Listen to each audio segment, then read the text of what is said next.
Ana Ivanović družila se sa učenicima i njihovim roditeljima, kao i nastavnicima iz 5 osnovnih škola iz Beograda koje su deo programa Škola bez nasilja.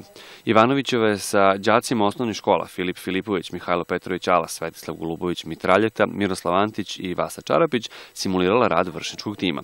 Zajedno su definisali pravila i raspravljali o značaju njihovih poštovanja i sprovođenja u delo kako bi se smanjilo nasilno ponašanje i promovisale vrednosti u njihovom odeljenju: prijateljstvo, solidarnost, iskrenost, razumevanje.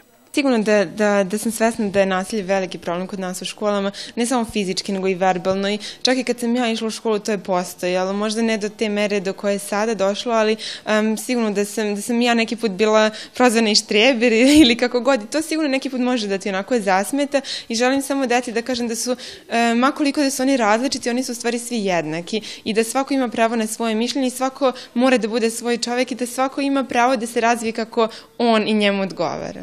Jedan od slogana UNICEF-ovog programa Deca bez nasilja jeste i slogan Budi faca. Naša najbolja tenisarka ne smatra da je ona lično faca, ali takođe misli i da neka deca imaju pogrešnu ideju o tome šta zapravo znači biti faca. Nažalost, mislim da neka deca pogotovo shvataju tu reč budi faca, da ti sada vređaš drugi, da si ti najjači u odeljenju, ali smatram da to nije tako, baš da jednostavno treba da postoji ta ravnopravnost i da pomažu drugima i da budu faca u smislu reči da oni pomažu drugima i da ako neko ima problem u matematici ili u odnosu sa nekom drugom osobom, da oni njima pomognu u tom smislu. Ana Ivanović imenovana je za nacionalnog ambasadora UNICEF-a pre 5 godina i svojim ličnim donacijama je omogućila da se 16 škola u Srbiji uključi u program Škola bez nasilja, koji ima za cilj stvaranje bezbedne i podsticajne sredine za učenje i razvoj dece.